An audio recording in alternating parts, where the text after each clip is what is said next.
तो आज हम बात करने वाले हैं क्लास 12th की फ्लेमिंगो बुक का सेकंड चैप्टर जिसका नाम है लॉस्ट स्प्रिंग। इस चैप्टर की जो राइटर है उनका नाम है अनीस जंग और वो इस चैप्टर में दो कहानियां बताती हैं।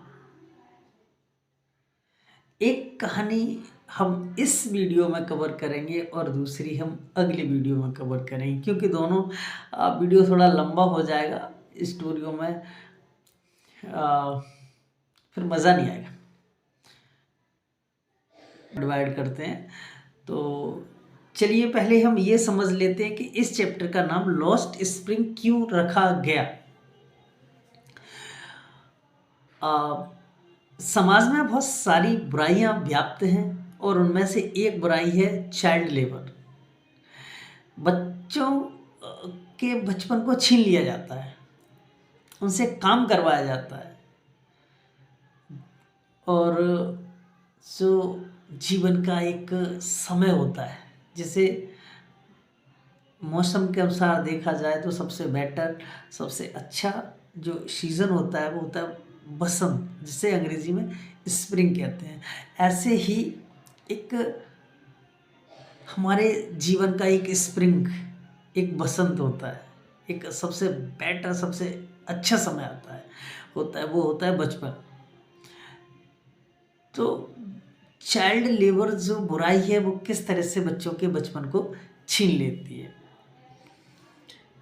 इसी चीज़ को अनीस जंग सभी के सामने लाना चाहती हैं।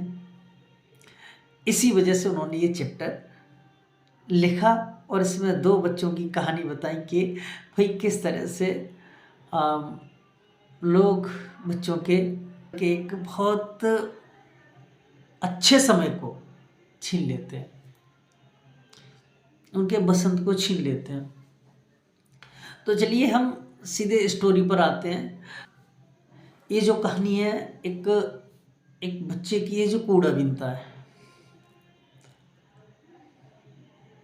तो इस चैप्टर की जो राइटर हैं वो अपने घर से बाहर निकलती हैं, जब भी जाती हैं तो कुछ लड़कों को रास्ते में देखती हैं। वो लड़के कूड़े में कुछ ढूंढते हुए दिखाई देते हैं।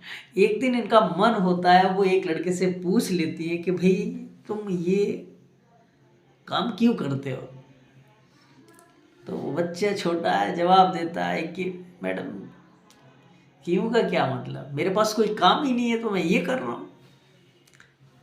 अच्छा, तो मैडम कहती है तो स्कूल तो चले जाया करो, स्कूल में पढ़ो। लड़का कहता है कि मेरे आसपास कोई स्कूल नहीं है, मैं स्कूल कैसे जाऊँ, मेरे पड़ोस में कोई स्कूल ही नहीं है।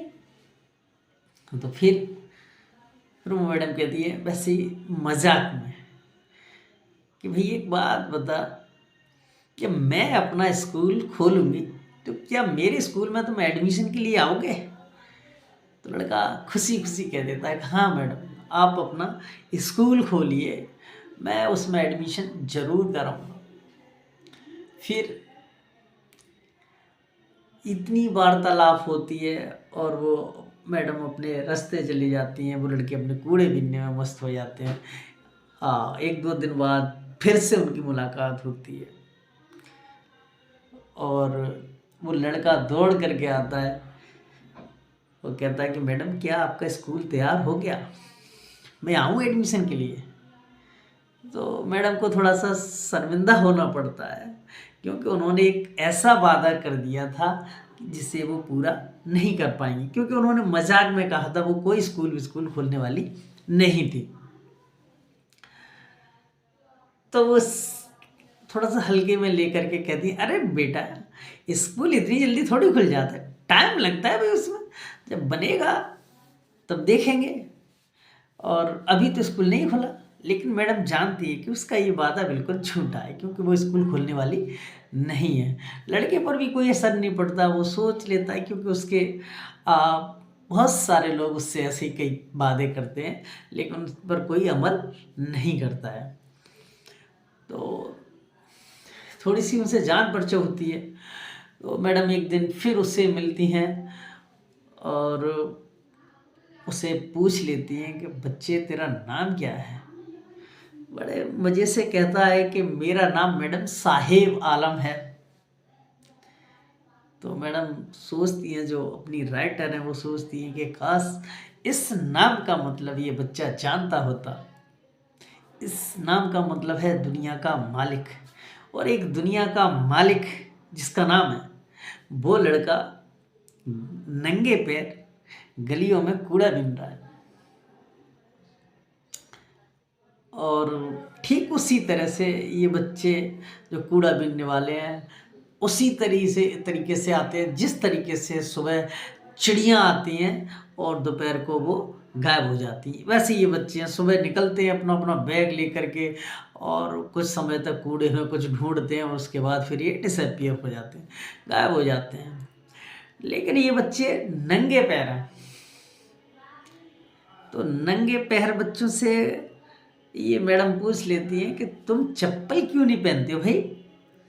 लड़का जवाब देता है कि मैडम चप्पल तो मेरी मम्मी है ना, वो टाँड़ पर रख देती हैं और उन्हें उतारती नहीं है, वो उतारती नहीं है तो मैं पहनता नहीं हूँ। तभी उसका साथी लड़का बोलता है कि नहीं नहीं मैडम ऐसी बात नहीं है, अगर इसकी मम्मी इसे चप्पल दे भी दे ना तब भी नहीं पहनेगा, फेंक देगा ये, क्योंकि हम लोगों को नंगे पैर रहने की आदत सी हो गई है।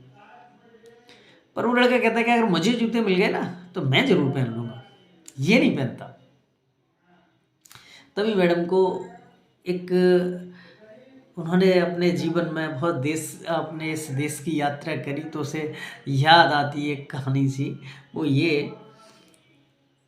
कि लोग अपनी गरीबी छुपाने के लिए बहुत कई नगरों शहरों में गई वो, तो उन्होंने देखा कि लोग अपनी गरीबी छुपाने के लिए कह देते हैं कि भाई हमारी परंपरा है जिसमें जूते चप्पल नहीं पहने जाते हैं। जबकि सही बात तो ये है कि ऐसी कोई परंपरा है ही नहीं। अब गरीबी के कारण वो जूते चप्पल नहीं ले पाते।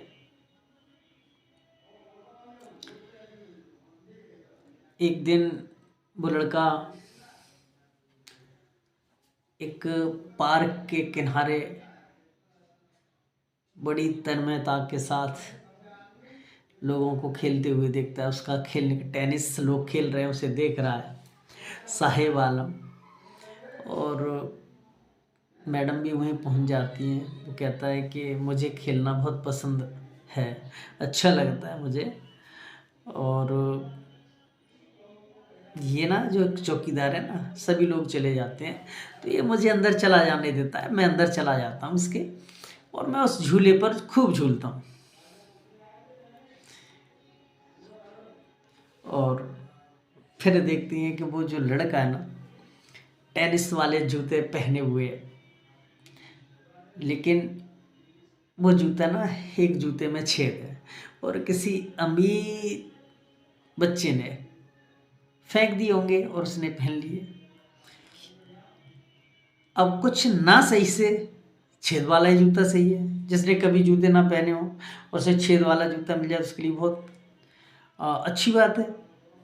तो उन्हें एक कहानी बताई गई थी, अनीस जंग जो है ना, उन्हें किसी ने कि भाई एक छोटा सा बचपन में एक लड़का था। वो अब स्कूल जाता था तो रास्ते में उसे मंदिर मिलता था और मंदिर में वो हाथ जोड़ करके विनती करता था कि हे ईश्वर, मुझे जूते मिल जाए, जूते कोई पहना दे तो भाई मुझे अच्छा लगेगा। एक दिन उसके फादर जो है उसे जूते दे देते हैं और वो बच्चा बहुत ही खुश होता है और कहता है कि मैं ये जूते कभी नहीं खोऊंगा। साहिब आलम और उसके साथ जो टीम थी उन बच्चों से मैडम की जो राइटर है उनकी अच्छी जान परिचय हो जाती है। तो वो जानना चाहती हैं कि भाई ये लोग कहाँ रहते हैं, मैंने देख के तो आती हूँ। तो वो अनीस जंग जी है ना, उन बच्चों के साथ साथ उनके इलाके में जहाँ वो रहते हैं वहाँ चली जाती है और वो पाती हैं कि भाई जो दिल्ली से कुछ ही दूरी पर एक सीमापुरी इलाका है वहाँ पर बहुत सारे लोग बांग्लादेशी जो बांग्लादेश से आकर के रहने लगे। ना तो वहाँ पर्याप्त पानी की सुविधा है, ना गलियों की सुविधा है, ना लाइट की सुविधा है, फिर भी वो अपना जीवन जी रहे हैं। लेकिन उन लोगों के ना तो उनके पास जो उन्होंने जिस जगह पर रह रहे हैं उनके पास उनका कोई आईडी प्रूफ नहीं है, ना उनके पास उस जगह की कोई रजिस्ट्री है, और इससे साबित होता है कि उन्होंने वो अवैध रूप से वहाँ रह रहे हैं। उन लोगों के राशन कार्ड वोट के चक्कर में बना दिए गए हैं, जिससे उन्हें राशन मिल जाता है। तो वो राइटर हमें बताती हैं कि भाई पेट भरने के लिए किसी पहचान की ज़रूरत नहीं होती, भोजन की ज़रूरत होती है, अनाज की ज़रूरत होती है, राशन की ज़रूरत होती है। तो वो राशन कार्ड के जरिए उन्हें राशन मिल जाता है। तो वहाँ की औरतों से भी वो बात करती हैं कि भाई तुम लोग अपने देश को, बांग्लादेश को छोड़ करके यहाँ क्यों आ गए भाई? वहाँ पे अभी तो तुम्हारे खेती बाड़ी होगी, घर होगा बढ़िया, हरे भरे खेत होंगे। यहाँ कहाँ दिल्ली में वो कूड़ा बीनने के काम में तुम फंसे हुए, कबाड़ियों के काम में।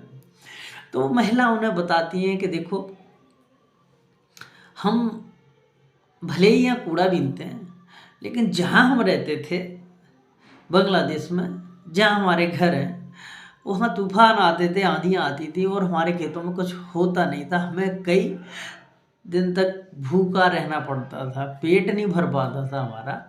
लेकिन भले ही हम यहाँ कूड़ा बीनते हैं, शाम को खाना तो खा लेते हैं, अपने बच्चों को एक छत के नीचे कम से कम सुला तो देते हैं। भले ही छत से पानी आता है, लेकिन ये कूड़ा जो है ना, इससे हमें हमारी जीविका मिलती है।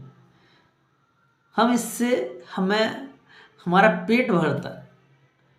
तो हमारे लिए तो कूड़ा बीनना ही बहुत बड़ी बात है। अगर हमें वहाँ तो खाना भी नहीं नसीब होता था, यहाँ कूड़े से कम इस कूड़े के ढेर से हमें, कबाड़े से हमें खाना तो मिल रहा है। तो ये जो कूड़ा है ना, उन बच्चों के घर वालों के लिए ना एक सरवाइव का जरिया था, एक जीविका का जरिया था। लेकिन बच्चों के लिए जीविका का जरिया नहीं था, उनके लिए तो एक आश्चर्य का पिटारा था। उनके लिए तो ये एक तरह से खजाना था। कभी किसी बच्चे को 10 रुपये मिल गए, 5 रुपये मिल गए, 2 रुपये मिल गए, और जैसे कभी कभी चांदी का भी सिक्का मिल जाता था, तो उनके अंदर और आश्चर्य एकदम से बढ़ जाता था। एक तरह से उत्सुकता बढ़ जाती कि और ढूंढो और ढूंढो और मिलेगा। तो उनके लिए ये खजाने की तरह था। दोनों का ही मतलब अलग है। बच्चे नहीं समझते थे इसलिए, और घर वाले उनके समझते थे कि भाई इस कूड़े से हमें भोजन मिल रहा है। अब देखिए, वो होता ही है कि एक दिन फिर से वो लड़का हमारी जो लेखिका हैं उन्हें मिलता है, और उसके हाथ में एक कनस्तर है, और वो इशारा करता है कि मैं उस दुकान पर वो काम करने लगा हूँ, वहाँ मुझे दोनों टाइम खाना मिलता है और कुछ पैसे भी मिलते हैं मंथली। तो अब मैं वहाँ काम करने लगा हूँ। तो मैडम बड़ी थोड़ी सी नर्वस होती हैं और सोचती हैं कि अब इस बच्चे का जीवन वैसा नहीं रहेगा जैसा ये चाहता था। वो मैडम पूछती हैं कि भाई तू इस काम से खुश है? तो बच्चा कुछ नहीं कहता, क्योंकि ये जो उसके हाथ में कनस्तर है ना, ये उस प्लास्टिक के बैग से बहुत भारी लगता है उसे, क्योंकि वो प्लास्टिक का बैग जिसमें कूड़ा बीनता था वो उसके खुद का था, और ये उसके मालिक का है। अब वो मालिक किस तरह से उससे काम करवाएगा, मतलब उसका बचपन खत्म।